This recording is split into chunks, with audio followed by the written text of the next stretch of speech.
Tudo bem, gente? Então, a reflexão de hoje vai ser também um tema psicoterapêutico, moral até, que é como compreender os atos das pessoas, o comportamento das pessoas, especificamente atos que, para nós, ou coletivamente, se mostram como sendo atos de maldade, de violência, de agressão, atos que propagam sofrimento. Então, na minha prática de psicoterapia, sempre que eu encontro uma pessoa, a primeira coisa que eu busco fazer é me tornar o mais vazio possível. Vazio de expectativas, vazio do meu referencial de vida, tentar realmente me tornar aberto para poder ouvir a outra pessoa da maneira mais lúcida e sem nenhum tipo de pressuposto em relação ao que ela é. Um outro princípio que eu utilizo, que tende a me ajudar não só na prática de psicoterapia, mas na minha vida de modo geral, é ser capaz de reconhecer a dor subjacente a um ato que para a gente se mostra como sendo imoral, por exemplo, ou incorreto, ou que viola o nosso sistema de ética, por exemplo. Então, se você consegue entender, se a gente consegue entender que dentro do paradigma, dentro do referencial, dentro do ponto de vista de todas as pessoas, elas estão realmente tentando fazer o melhor que elas podem, que elas estão agindo da melhor maneira, mesmo que essa maneira nos pareça absurda, a gente consegue redimir a nossa percepção que a gente tem dessa pessoa. Então, Baruch Spinoza, o filósofo judeu que escreveu a Ética, ele escreve palavras parecidas, falando que se a gente tivesse um conhecimento da ordem causal, um conhecimento inteiro da ordem causal, de por que os eventos estão acontecendo, quais são as causas subjacentes aos atos das pessoas, dos países, do que for, a gente conseguiria compreender verdadeiramente. Isso nos traria paz de espírito, que a gente só sente falta de paz ou sofrimento pelos acontecimentos do mundo, da vida e das pessoas ao nosso redor, porque a gente realmente não entende o que está por trás da trama, a gente vê só partes da trama. Ou seja, se a gente conseguisse contemplar a trama no seu verdadeiro ponto de vista, ou até além de todos os pontos de vista, de uma posição completamente neutra, que seria talvez um estado de reconhecimento de uma natureza maior, ou até de uma iluminação, a gente conseguiria entender por que essas coisas estão acontecendo. Já frequentemente a gente vê nas notícias atos de violência terrível, ou as pessoas próximas fazem coisas que a gente não consegue entender por quê, e a gente dificilmente consegue sair do nosso ponto de vista ou da nossa perspectiva limitada para entender por que a pessoa fez aquilo. E uma das chaves, que é o que eu estava dizendo quando eu falava do segundo princípio, é tentar entender que parte de um sofrimento,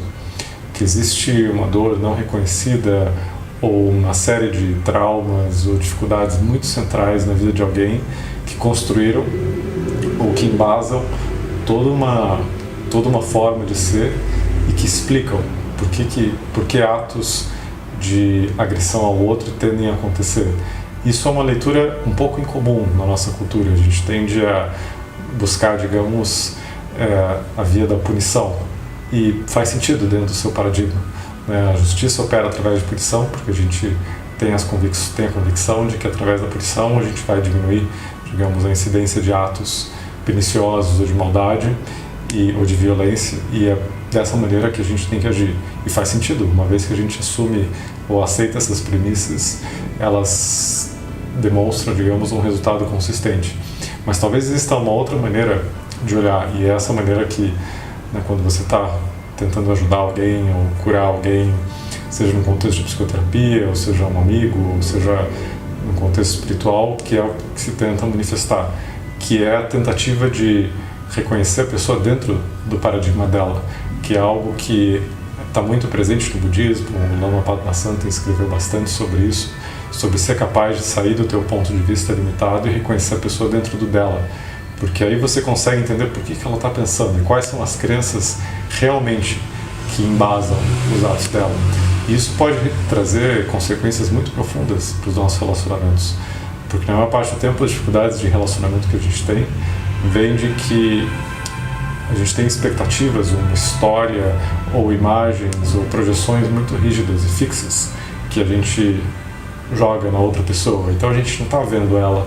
como um ser livre ou como algo novo. A gente já está, digamos, condicionando os comportamentos dela a partir da nossa percepção. E vice-versa. Quando isso acontece, as pessoas se condicionam reciprocamente e a gente tem estruturas de relacionamento kármicos, por assim dizer. Então as pessoas perdem a capacidade de se relacionar de maneira livre umas com as outras. Então, e isso talvez seja a chave para a gente poder entender a natureza do sofrimento das relações, até do sofrimento social e particularmente da experiência do mal. Eu lembro que desde que eu era jovem, assim, quando eu tinha uns 17, 18 anos, sempre me pareceu um ponto bastante central, né, em qualquer investigação filosófica, tentar entender por que as coisas são como elas são em termos de sofrimento. E me parecia incompreensível, né, conceber que o universo pudesse produzir tanto sofrimento, que é, digamos, a raiz da investigação do budismo e das tradições espirituais. E talvez se a gente conseguir sair do nosso ponto de vista, do nosso referencial humano, e se a gente por algum momento conseguisse, digamos, assumir uma posição cósmica, até um ponto de referência completamente outro em relação ao universo, ao mundo, a gente conseguiria integrar esses fragmentos relativamente impossíveis de integrar dentro do nosso modelo de mundo, e a gente conseguiria talvez atingir uma certa paz em relação a esses pontos do sistema ou da vida que nos parecem inaceitáveis. Então é isso, uma breve reflexão. Valeu, um grande abraço.